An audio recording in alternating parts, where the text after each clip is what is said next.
श्रीमद् भगवद गीता, जिसे हम गीता कहते हैं, हिंदू धर्म का एक बहुत ही पवित्र ग्रंथ है। यह ग्रंथ न केवल धार्मिक दृष्टिकोण से महत्वपूर्ण है, बल्कि यह जीवन के हर पहलू को समझने और जीने का एक मार्गदर्शक भी है। यह महाभारत के भीष्म पर्व का एक हिस्सा है। महाभारत, जो कि एक महाकाव्य है, उसमें गीता का स्थान बहुत ही महत्वपूर्ण है। गीता में भगवान श्री कृष्ण और अर्जुन के बीच की बातचीत को दिखाया गया है। यह संवाद कुरुक्षेत्र के युद्ध भूमि पर हुआ था, जहां अर्जुन युद्ध करने से पहले मानसिक द्वंद्व में थे। यह ग्रंथ हमें जीवन, कर्म, धर्म और मोक्ष जैसे बहुत इंपॉर्टेंट विषयों पर सही रास्ता दिखाता है। गीता के उपदेश हमें यह सिखाते हैं कि कैसे हम अपने जीवन को सही दिशा में ले जा सकते हैं। गीता का ज्ञान आज भी उतना ही जरूरी है जितना हजारों साल पहले था। इसके उपदेश समय और स्थान की सीमाओं से परे हैं और हर युग में प्रासंगिक हैं। यह हमें सिखाती है कि जिंदगी के मुश्किल समय में कैसे धैर्य और हिम्मत से काम लेना चाहिए। गीता के उपदेश हमें मानसिक और आत्मिक शक्ति प्रदान करते हैं। गीता हमें अपने काम पर ध्यान देने और उसके फल की चिंता न करने का संदेश देती है। यह कर्मयोग का सिद्धांत है, जो हमें निष्काम कर्म की ओर प्रेरित करता है। गीता के पहले 5 श्लोक हमें महाभारत युद्ध के शुरुआत की तरफ ले जाते हैं। यह श्लोक युद्ध के प्रारंभिक दिनों की घटनाओं का वर्णन करते हैं। ये श्लोक हमें उस समय के माहौल, लोगों के मन की भावनाओं और आने वाले संघर्ष का अंदाजा देते हैं। ये हमें यह भी समझने में मदद करता है कि युद्ध के पहले योद्धाओं के मन में क्या चल रहा था और वे किस प्रकार की मानसिक स्थिति में थे। कुरुक्षेत्र का मैदान, जो इतिहास के पन्नों में अमर है, महाभारत युद्ध का गवाह बना। यह युद्ध, जो धर्म और अधर्म के बीच हुआ, ने इस भूमि को पवित्र और ऐतिहासिक बना दिया। यह जगह धर्म और अधर्म के बीच लड़ाई का प्रतीक बन गया। यहाँ पर हर पत्थर, हर धूल का कण उस महान युद्ध की कहानी कहता है। इस युद्ध में दोनों तरफ के योद्धा अपने अपने धर्म की रक्षा के लिए लड़े। अर्जुन और कर्ण जैसे महान योद्धाओं ने यहाँ अपने शौर्य का प्रदर्शन किया। कुरुक्षेत्र का मैदान आज भी हमें याद दिलाता है कि जिंदगी में संघर्ष होना आम बात है। यह हमें सिखाता है कि हर संघर्ष के पीछे एक उद्देश्य होता है। हमें अच्छाई और बुराई में से किसी एक को चुनना ही होगा। यह चुनाव ही हमारे जीवन की दिशा तय करता है।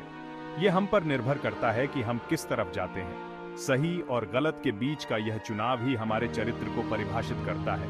पहले 5 श्लोकों में हम देखते हैं कि दोनों तरफ की सेनाएं युद्ध के लिए तैयार हैं। उनके चेहरों पर तनाव और दिलों में डर साफ झलकता है। ये नजारा हमें उस समय के तनाव और डर को महसूस कराता है। यह हमें याद दिलाता है कि हर युद्ध के पीछे एक गहरी कहानी होती है, जो हमें सोचने पर मजबूर करती है। राजा धृतराष्ट्र, जो कौरवों के पिता थे, युद्ध के नतीजे को लेकर बहुत परेशान थे। वे जानते थे कि यह युद्ध उनके परिवार और पूरे राज्य के लिए बहुत बुरा होगा। धृतराष्ट्र अपने बेटे के मोह के कारण कौरवों का साथ दे रहे थे। वे अपने सारथी संजय से युद्ध के बारे में जानना चाहते थे। पहले श्लोक में धृतराष्ट्र संजय से पूछते हैं कि कुरुक्षेत्र के मैदान में क्या हो रहा है। संजय को दिव्य दृष्टि प्राप्त थी। वे दूर बैठे बैठे भी युद्ध के मैदान में सब कुछ देख सकते थे। संजय ने धृतराष्ट्र को बताया कि दोनों ओर की सेनाएं युद्ध के लिए तैयार हैं। उन्होंने धृतराष्ट्र को युद्ध का भयानक नजारा बताया।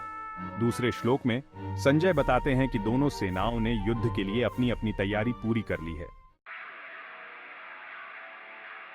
दुर्योधन, जो कौरवों का सबसे बड़ा भाई था, अपने घमंड और गुस्से के लिए जाना जाता था। दुर्योधन को अपने बल और सेना पर बहुत घमंड था। उसे पूरा भरोसा था कि वह पांडवों को हरा देगा। तीसरे और चौथे श्लोक में दुर्योधन अपने गुरु द्रोणाचार्य के पास जाता है और उन्हें पांडवों की सेना के बारे में बताता है। 5वें श्लोक में संजय धृतराष्ट्र को दोनों ओर के मुख्य योद्धाओं के नाम बताते हैं। महाभारत के युद्ध में हर योद्धा का अपना महत्व और भूमिका थी। यह श्लोक हमें याद दिलाता है कि जिंदगी में हमेशा अच्छे और बुरे दोनों तरह के लोग मिलेंगे। यह हमारे ऊपर निर्भर करता है कि हम किसके साथ खड़े होते हैं और किसका समर्थन करते हैं। हमें अपना रास्ता खुद चुनना होगा और धर्म का पालन करना होगा। सही मार्ग पर चलने के लिए हमें अपने अंदर की आवाज सुननी होगी और सही निर्णय लेने होंगे। गीता के ये पहले 5 श्लोक हमें जिंदगी के बहुत इंपॉर्टेंट पार्ट सिखाते हैं। ये श्लोक हमें सिखाते हैं कि हमें अपने कर्तव्यों का पालन करना चाहिए और सच्चाई के मार्ग पर चलना चाहिए। हमें धैर्य, साहस और धर्म का पालन करना चाहिए। धैर्य हमें कठिनाइयों का सामना करने की शक्ति देता है। साहस हमें अपने लक्ष्यों को प्राप्त करने में मदद करता है और धर्म हमें सही मार्ग पर चलने की प्रेरणा देता है। हमें अपने कर्म पर ध्यान देना चाहिए और फल की चिंता नहीं करनी चाहिए। कर्म ही हमारी पहचान है और सही कर्म ही हमें सच्ची सफलता दिला सकते हैं।